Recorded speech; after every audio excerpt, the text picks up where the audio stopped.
عزیز طلباء و طالبات، ہمارا آج کا موضوع ہے سوانح نگاری کا فن۔ سب سے پہلے ہم آپ کو سوانح ادب سے متعلق جانکاری دیں گے۔ 1857 عیسوی سے قبل اردو کا نثری ادب محض تمثیل، داستان اور حکایات پر مشتمل تھا، اور سوانح ادب کا آغاز انقلاب 1857 عیسوی کے بعد بدلے ہوئے حالات کے پیش نظر ہوا۔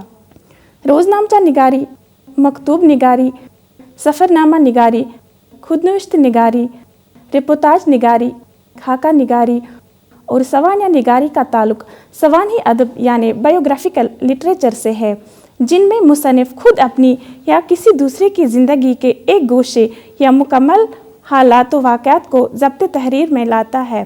سوانح ادب میں 3 بنیادی عناصر تاریخیت، فرد یا شخص کی مرکزی اہمیت اور ادبیت کا پایا جانا بے حد ضروری ہے۔ ادبیت ہی دراصل وہ جز ہے جو سوانح ادب کو تاریخ سے الگ کرتی ہے۔ محض واقعات کی خطوطی اور فرد واحد کے حالات و واقعات کا خشک انداز میں تحریری مواد سوانح ادب نہیں ہے، بلکہ کسی فرد واحد کی پوری یا ایک خاص زمانے کی زندگی کے سچے حالات و واقعات کا ادبی انداز میں خود یا کسی دوسرے کے ذریعے تحریر شدہ مواد سوانح ادب کہلاتا ہے۔ جہاں تک سوانح عمری کا تعلق ہے، اس میں مصنف کسی شخص کی پیدائش سے لے کر اس کی موت تک کے تمام حالات و واقعات کو غیر جانبداری سے منظر عام پر لاتا ہے، جس سے اس کی فطرت اور سیرت کے تمام پہلوؤں مثبت اور منفی پر بھرپور روشنی پڑتی ہے۔ سوانح ادب یعنی بایوگرافیکل لٹریچر میں وہ تمام نثری تحریریں شامل ہیں جن میں کسی فرد واحد کی زندگی کے ایک یا مکمل گوشوں کو اجاگر کیا جاتا ہے، جو خود مصنف یا کسی دوسرے انسان کی زندگی پر مشتمل ہوتی ہیں۔ جب مصنف خود کی زندگی کو صفحہ کرتاس پر لاتا ہے تو اسے خود نوشت سوانح کہا جاتا ہے، اور جب وہ کسی دوسرے کی زندگی کو منظر عام پر لاتا ہے تو اسے سوانح عمری کہا جاتا ہے۔ سوانح یعنی بایوگرافی سے مراد کسی شخص کی پیدائش سے لے کر موت تک کے حالات و واقعات ضبط تحریر میں لانا ہے۔ یہ محض انسان کی پیدائش، خاندان، تعلیم، مشاغل زندگی اور وفات کا بیان ہی نہیں، بلکہ کسی فرد کے ظاہر و باطن، عادات و اطوار، اخلاق و معاشرت، وراثت اور نفسیاتی کیفیت اور اس کی زندگی کے نشیب و فراز کا مرکب ہے۔ سوانح نگار کے لیے وہ تمام باتیں دلچسپی کا باعث ہوتی ہیں جس سے شخصیت کی تعمیر اور ایک مکمل تصویر کے بنانے میں مدد ملتی ہے۔ اس کا مقصد سطحی واقعات اور ظاہری حالات کے بیان کر دینے سے زیادہ باطنی کیفیات، نفسیاتی حالات، ذہنی ارتقاء، خوبیاں اور خامیاں دکھانا ہوتا ہے، جس سے انسان کا ایک واضح تصور ابھر کر سامنے آئے۔ اس میں کسی فرد واحد کی شخصیت کو اس طرح صفحہ کرتاس پر لانا پڑتا ہے کہ اس کی فطرت اور سیرت کا کوئی پہلو پوشیدہ نہیں رہنا چاہیے۔ سوانح نگاری کے فن کے حوالے سے الطاف فاطمہ یوں رقم طراز ہیں، کوٹ: سوانح نگاری کا فن کسی فرد واحد کی شخصیت کو منظر عام پر اس طرح لانے کا نام ہے کہ اس کی فطرت اور سیرت کا کوئی پہلو پوشیدہ نہ رہے۔ اس میں لکھنے والا اپنی ذاتی جذبات کو شامل کرنے کا مجاز نہیں ہے۔ ہیرو کے محاسن و معائب کو پیش کرنے میں ہچکچاہٹ محسوس کرنے کی ضرورت نہیں، انکوٹ۔ دور جدید میں انسان کو محض نیکی اور شرافت کا مجسمہ اور بدی کا پتلا بتانا فرسودہ ہو چکا ہے، بلکہ اب بشریت کے عناصر لطافت اور کثافت دونوں کی آمیزش سے ترقی پاتے ہیں۔ اس لیے سوانح نگاری میں بھی اس بات کا خیال رکھنا پڑتا ہے۔ اسی طرح واقعات کا سلسلہ وار بیان فنی اعتبار سے کافی نہیں سمجھا جاتا، بلکہ انتخاب، واقعات اور احساسات اور جذبات تک رسائی حاصل کرنا ضروری بن گیا ہے۔ اظہار بیان میں ایک مخصوص سلیقہ اور واقعات کی تدوین میں حسن ترتیب بنیادی اور اہم چیز ہو گئی ہے۔ اب سوانح واقعات کی خطوطی نہیں، بلکہ ناول کے انداز پر ایک دلچسپ تخلیق ہے جس میں زندگی کے خد و خال ابھرتے اور کردار کے اساسی پہلو سامنے آتے ہیں۔ سوانح نگاری میں موضوع کی کافی اہمیت ہوتی ہے۔